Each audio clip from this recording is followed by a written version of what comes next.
I get to say good afternoon because I think it is afternoon already. So what I'm going to talk about today is actually something that is near and dear to our hearts, and that is this whole notion of AI. But I also want to put it in context because some of you may or may not know, eGain is actually one of the oldest AI companies around. It's been around for over 2 decades. And so when you are addressing this recent phenomenon, this recent elevation of interest around AI, people have a very limited notion of what goes into AI because these days it's all about machine learning.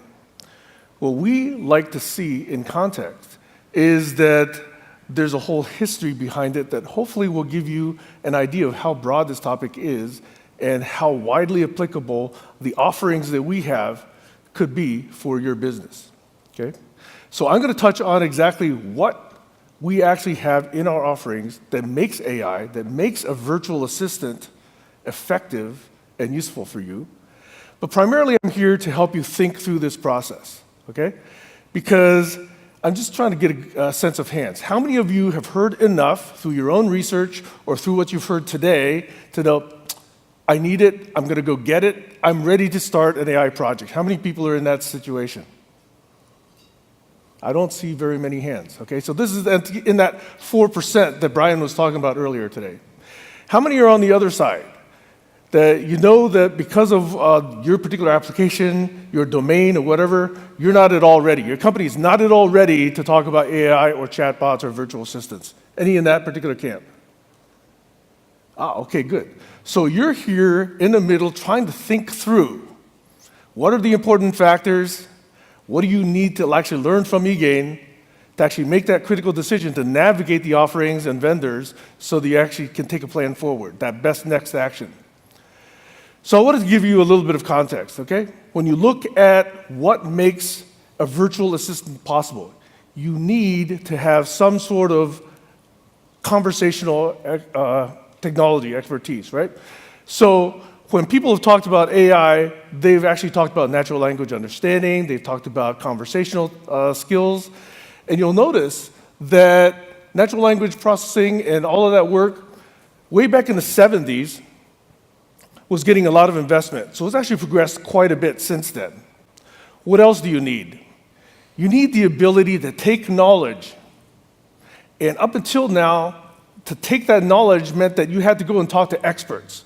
You have to then interview those experts, get that knowledge transcoded into some form, and put it into a system. Again, that work started in the 60s and 70s, and actually culminated in expert systems that did medical diagnostics, product configurations, etc.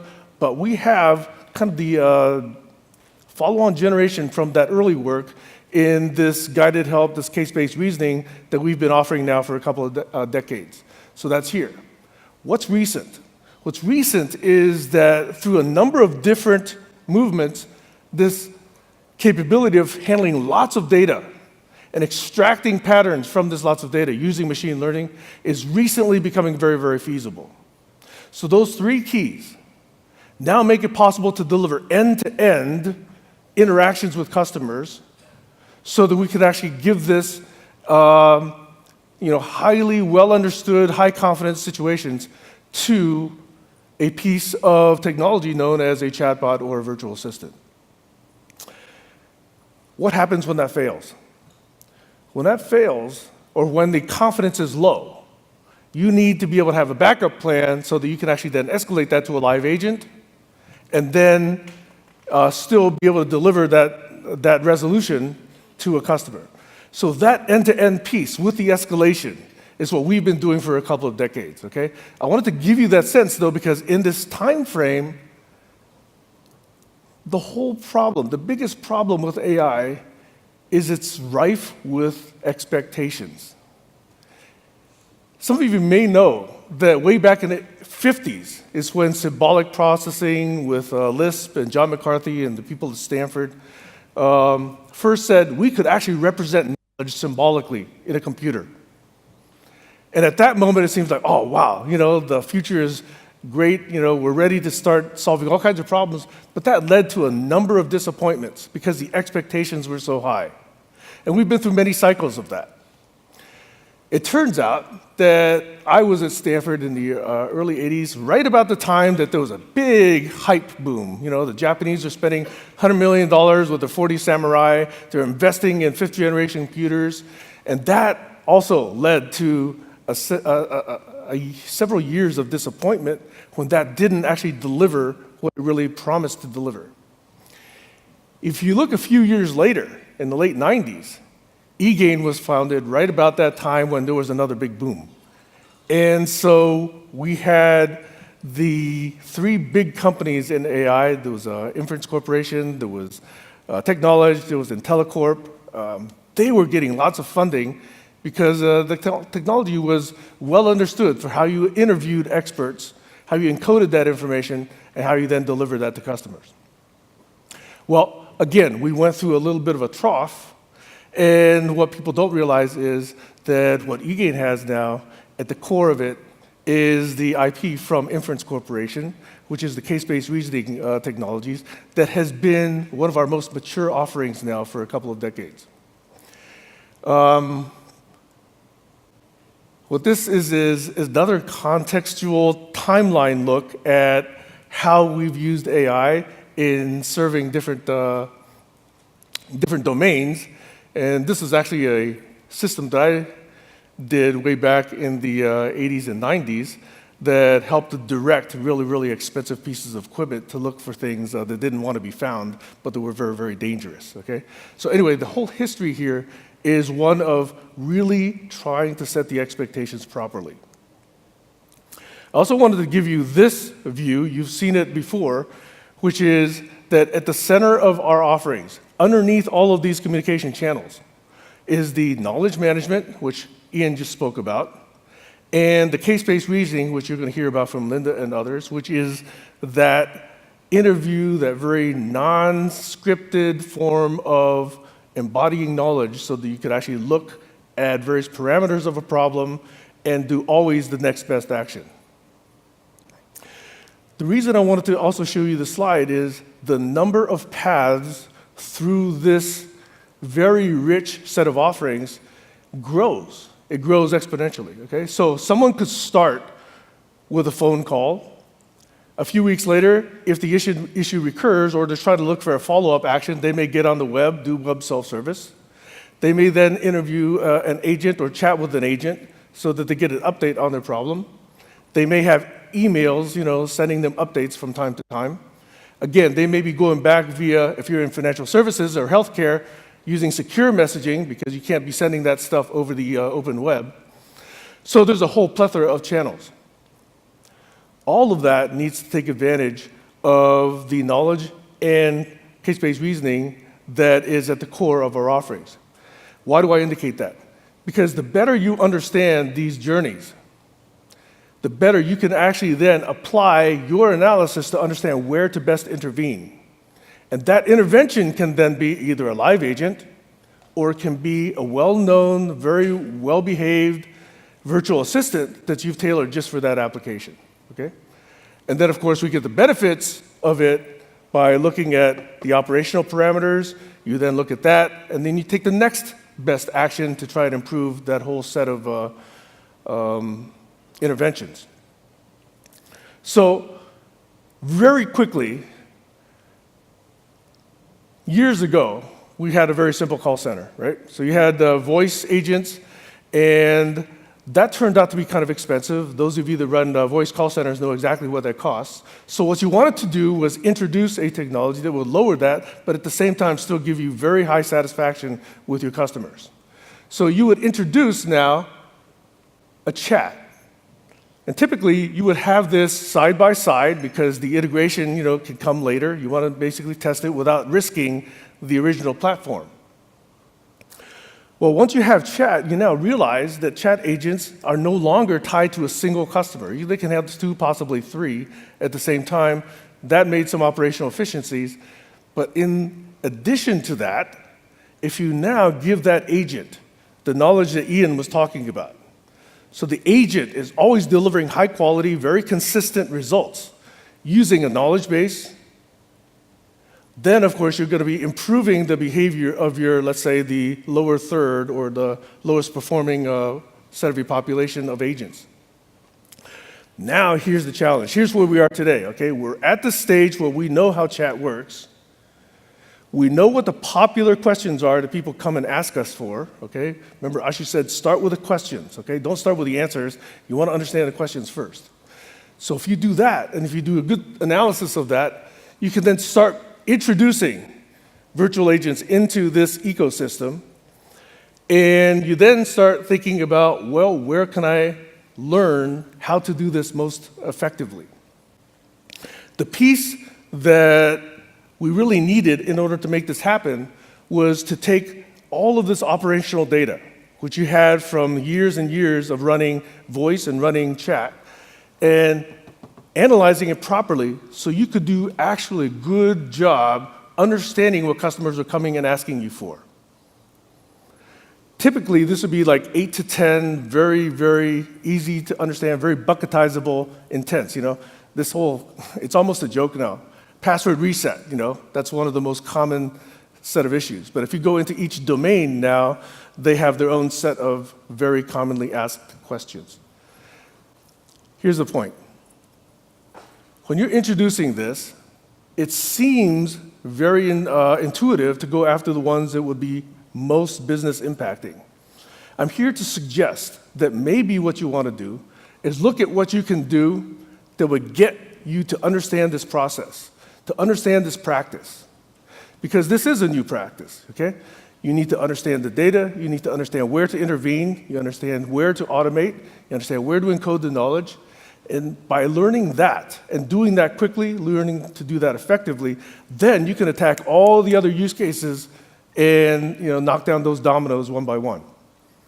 So what we're suggesting is think about going after simple cases, automate those, see how they work, learn from it. So you're doing two things. You're improving your interaction with your customers, but you're also learning this as an internal process, and you're actually training your internal staff to do this. This is one area where we will partner with you, because I'm going to tell you a story about what we've seen with one of our very recent deployments of Virtual Assistant. And now, once you've got some of that working, now you've got the Virtual Assistant able to support not just customers in their self-service, but they're still serving chat agents, and they're now also serving your voice agents.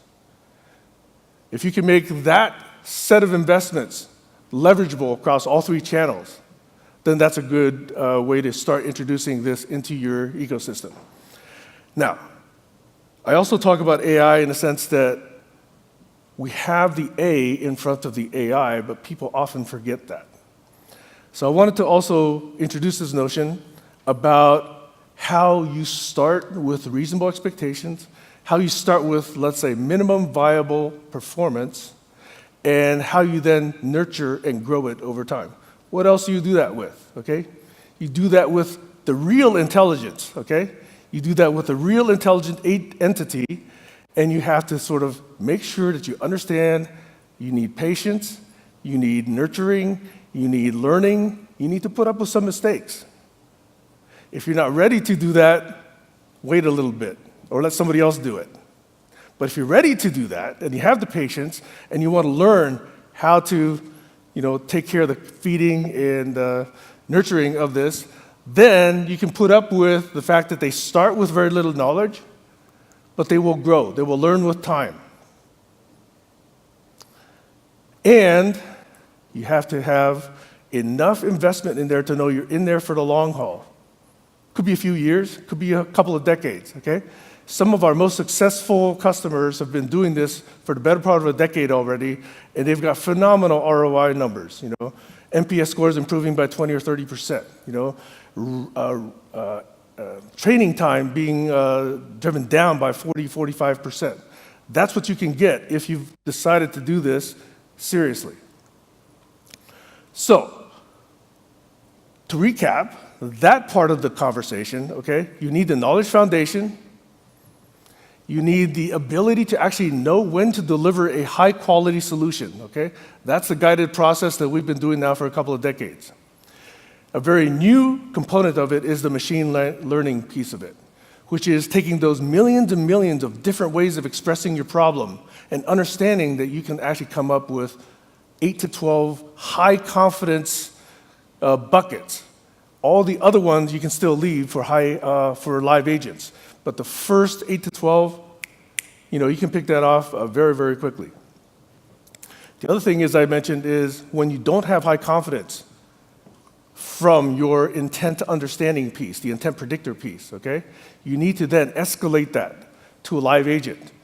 Particularly, this is common when you have somebody saying, hey, give me a live agent, or they say something that's very unpleasant, or they use a bad word.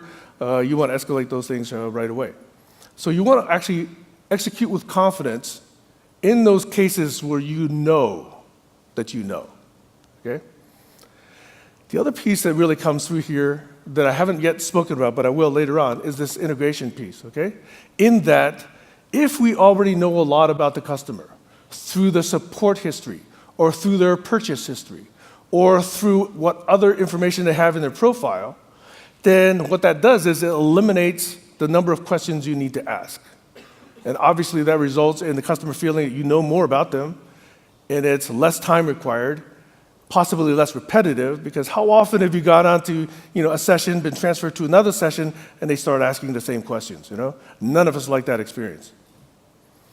And then the other is this dialogue management, this piece that really understands where am I in the conversation. What does it refer to? What does previous delivery refer to? You need to be able to bind those session variables so that you actually can deliver a reasonable conversation without it looking stilted, without making it look like you just have very little state to that session. So I'm going to tell you a story, okay? And this story is one that I actually saw from very close up. And this is that in July of last year was our very first contact with this very prominent financial services company. They asked a set of questions, and after more discussions, it seemed like, this is a very challenging task. So we had some conversations around what they wanted, what they were asking for. We said, we can't really do this, but this is what we can do, okay? So that was a very good conversation, okay? We didn't just say, yes, we can do it. So out of that, we actually engaged with them, and we actually did a kickoff of the project in October. Keep in mind, this is October, actually the third week in October of 2018. In the first week of December, we actually went into user acceptance test. That's about 6 or 7 weeks. That's not a long time for most enterprise software to be understood, designed, program managed, and tested through dev, and then delivered into UAT. But this is what happened. On January 4th, we went live with this virtual agent. This is for a financial services company. They were providing it as a free service, but that free service was answering questions about a very difficult domain that most people don't want to know very much about, okay? But what it also did was it allowed the customer to say, well, I want more experience than what you are delivering to me automatically, and it also provided a way for them to actually escalate to a live person or purchase additional financial services products. That was actually huge. It was an opportunity for the company to take a free service into a paid engagement. And it reduced, of course, the phone volume that they had to deal with. And they actually needed it because it needed to go live in January. So this is a very challenging thing.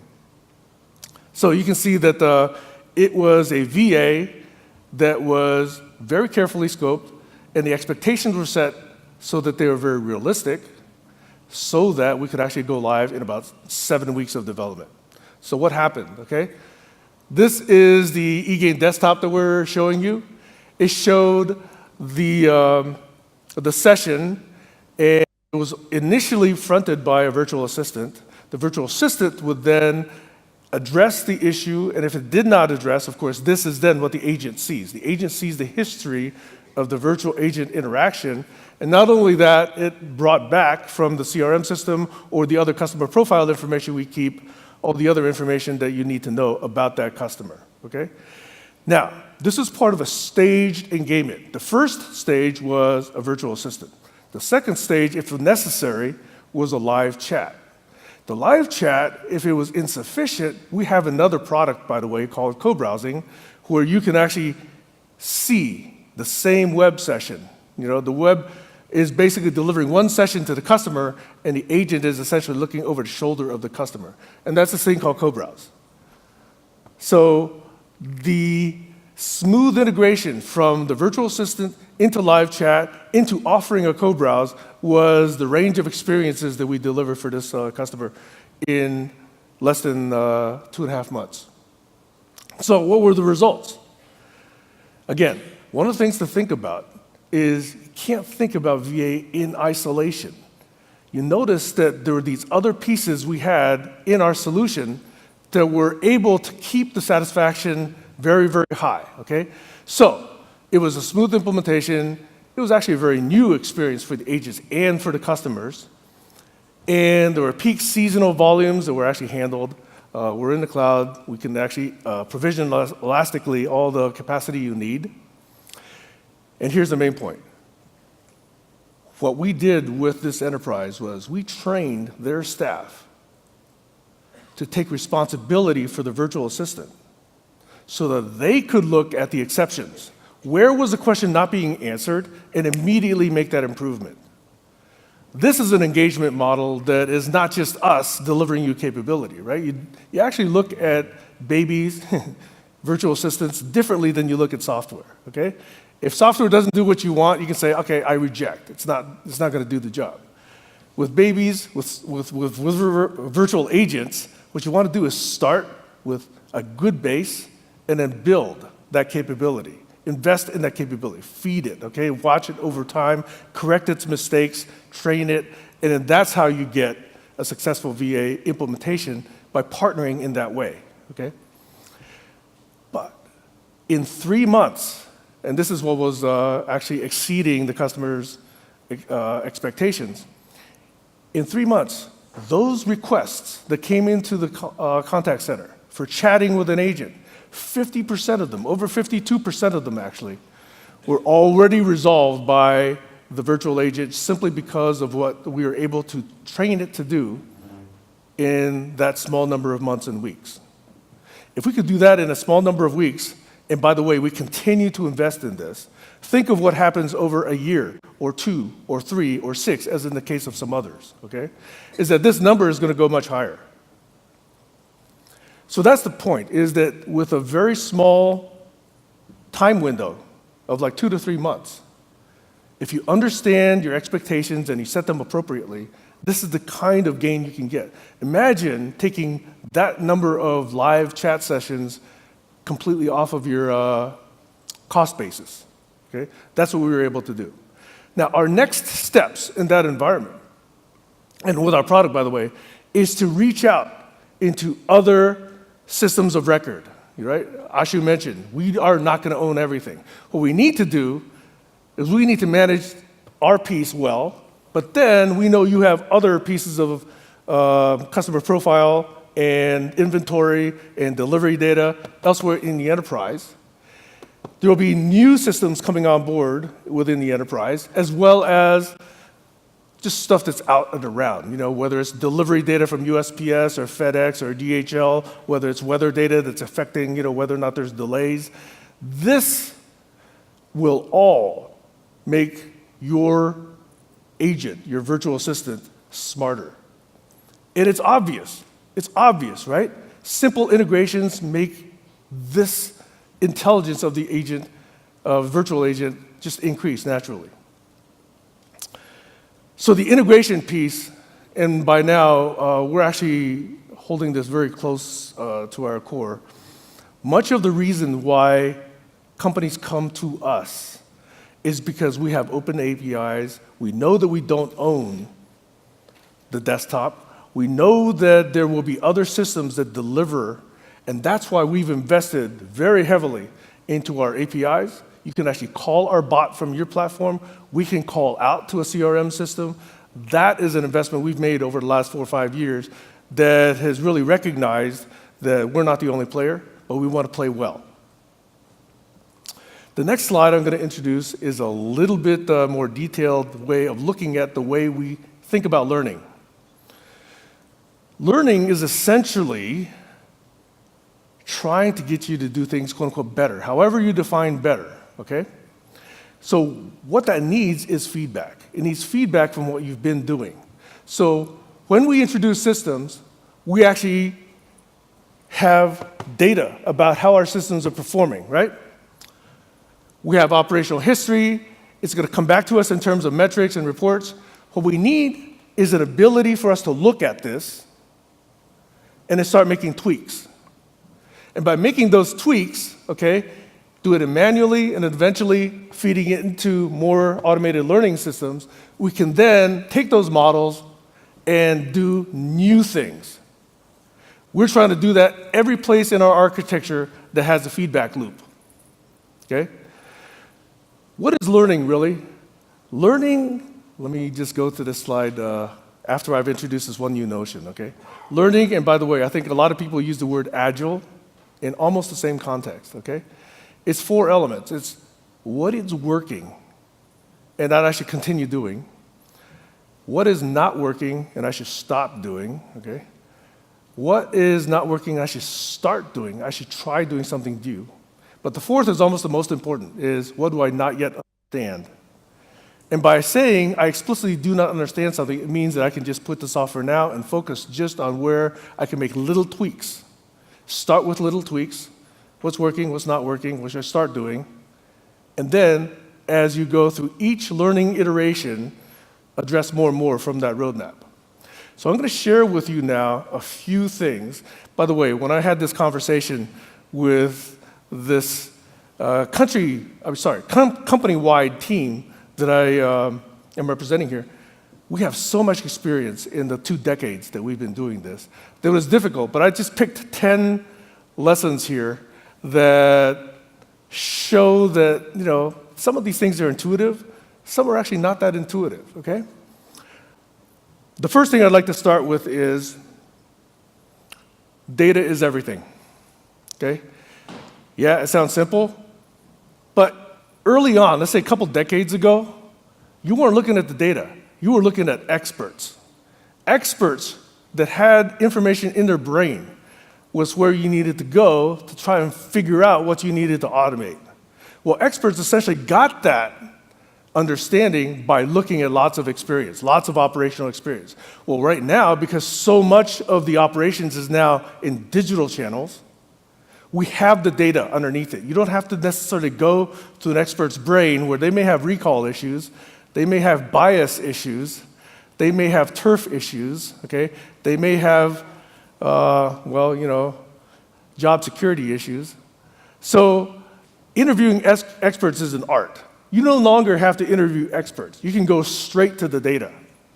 Through analytics, through ML, through reporting, that's really where you want to start, okay? If you don't start there, start with your experts, but pretty soon I think you want to get into the data. The second is the theme that I introduced before. Often you go into acquiring software by saying, where's the biggest business impact going to be, okay? I am here to suggest, where is it where you can actually learn this process and practice this process and go through iterations of it as quickly as possible and learn as much as possible? That may not be the most important thing, but if you do that right, if you do the simple use case right, you will be able to get to that business impacting use case. But by the time you get to that business impacting use case, you'll be an expert in how to do this. So that's why I suggest doing it simple first. The third is partner in agility. And this is why I'm here to say eGain does want to be your partner. We do want to actually practice those 4 questions that I did just go through, okay? What are you doing? What do you want to continue doing? What do you want to start doing? What do you want to stop doing? And what do you want to park for a future iteration, okay? We want to partner with you in that agility because we know our product. We've been doing this for 2 decades. And we want to know your domain. We want to know your use cases. And by putting all of that expertise together in a single team and working side by side, that's how I think we're going to get to deliver these kinds of systems in 7 weeks, okay? Be specific and precise in response. Okay, so this was a lesson that we learned by trying to answer questions a bit too well, okay? So in other words, our early versions of this would identify a problem, immediately know what the solution is, and the bot will put up, let's say, 3 paragraphs to tell you exactly what to do. That's not the most conversational style.